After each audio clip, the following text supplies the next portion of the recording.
Welcome back to the History of. On today's episode, we're looking into the wild and powerful story of how Catholicism started, something that changed the world forever. It all began with Jesus telling Peter, "You are the rock, and on this rock I will build my church." Matthew 16:18, sparking a movement that still shapes billions of lives today. But it wasn't smooth sailing. Early Christians were hunted, misunderstood, and forced to meet in secret. Acts 2:46-47. From Roman emperors to rising popes, this journey is full of drama, miracles, and debates that still cause heated arguments in families and churches even now.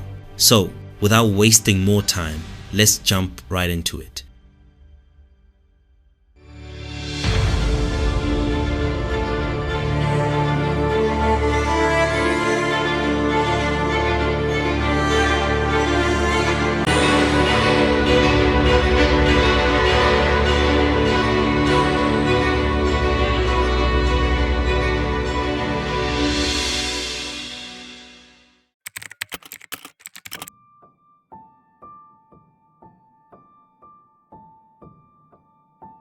Right after Jesus rose from the dead, he gave his closest follower Peter an unforgettable job.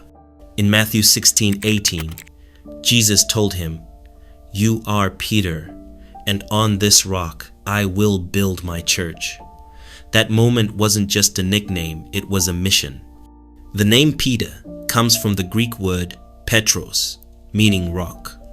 From that day on, Peter became the church's foundation. Catholics believed this was the beginning of the papacy, the leadership role that eventually became the Pope. But Peter didn't get a throne or palace. He got danger. In the early days, Christians were hunted down by Roman authorities, and Peter was constantly on the move, preaching from house to house. He eventually traveled to Rome, the heart of the empire.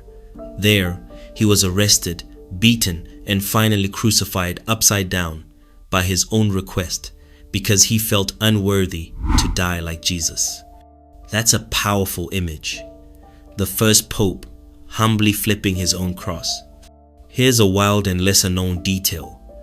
Archaeologists found an ancient inscription near what is believed to be Peter's tomb under St. Peter's Basilica in the Vatican. It read, "Petros eni." Peter is here scratched into stone by early Christians hiding from Roman soldiers. They worshipped underground in fear, but their faith built the future. Over time, Peter's grave became a sacred place now. The most famous Catholic church in the world stands over it. Peter's story shows how Catholicism didn't start with power. It started with pain, sacrifice, and bold faith. He wasn't perfect, denied Jesus 3 times, but he came back stronger. And that's what makes him relatable. He failed, he doubted, but he kept going. That raw honesty is why the Catholic Church sees Peter as the first shepherd of a global flock.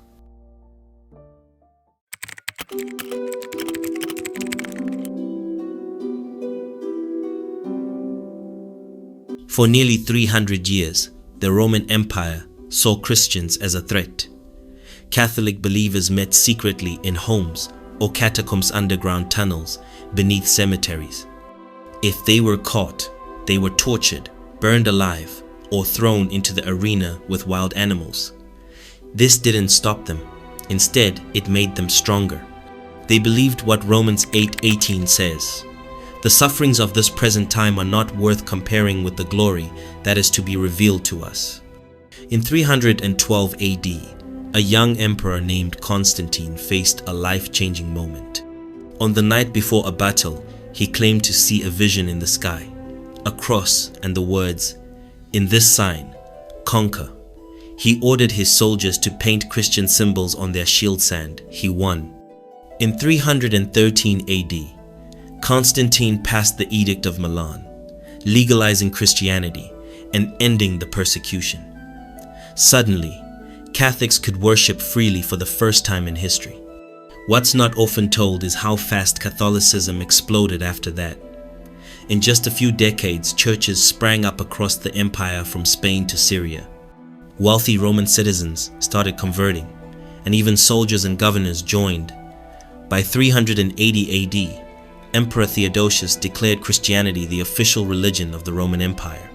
Catholicism had gone from a hidden underground movement to the spiritual core of the world's most powerful nation. But this also brought challenges. Some church leaders became wealthy and political, which caused tension between faith and power. Still, this turning point in history shows how faith once feared became faith on fire. The story of Catholicism isn't just about survival, it's about rising from the ashes, like the cross Constantine saw in the sky.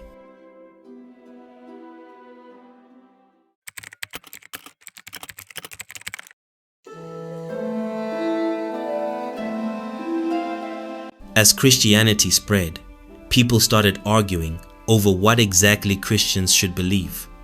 Was Jesus fully God or partly human? Did everyone have to follow Jewish law? Which books should be in the Bible? To answer these questions, bishops and leaders began gathering at official meetings called church councils. The first major one was the Council of Nicaea in 325 AD, called by Emperor Constantine. This council created the Nicene Creed, a statement of beliefs that Catholics still recite today at every Mass. It declared that Jesus is true God from true God, begotten, not made. That phrase might seem small, but it fought a major controversy known as Arianism, which claimed Jesus wasn't fully God. The church knew it had to settle these questions, or risk breaking apart.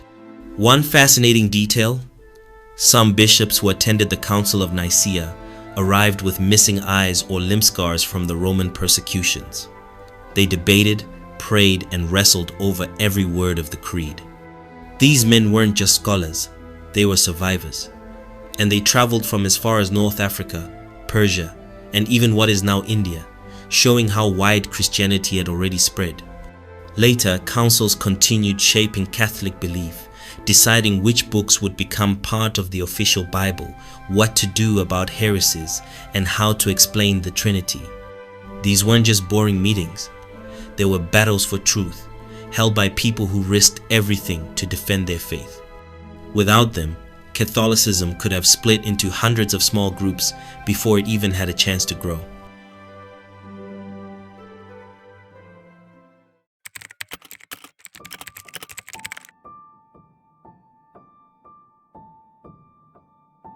By the year 600, the church had survived persecution, war, and empire collapse.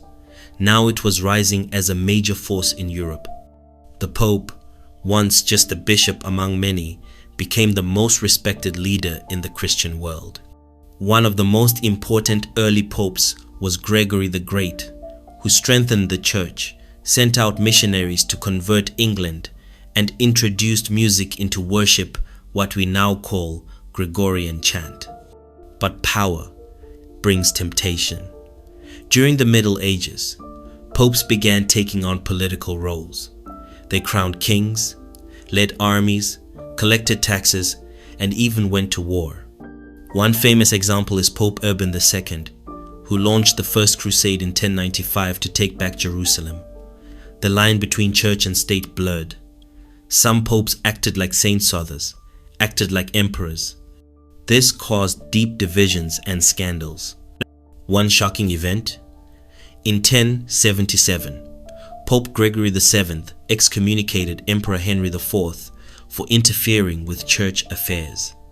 To get forgiveness, the emperor walked barefoot in the snow to the Pope's castle in Canossa, Italy.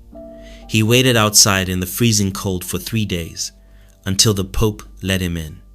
That moment showed just how powerful the Pope had become. Even emperors had to bow. The rise of papal power had both good and bad results. The church kept European culture alive during chaotic times and built hospitals, schools, and cathedrals. But the blending of religion and politics also led to corruption. This tension would eventually spark massive changes and a rebellion that shook the church to its core.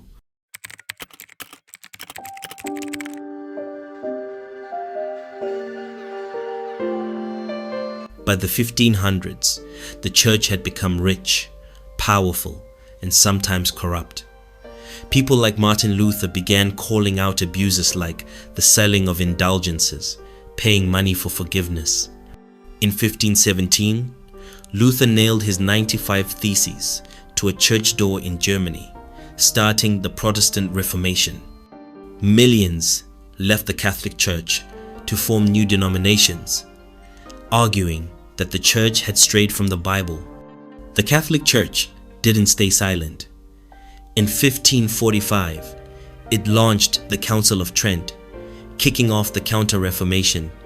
Catholic leaders cleaned up corruption, improved priest training, and reaffirmed key teachings like the Eucharist and the importance of both faith and good works.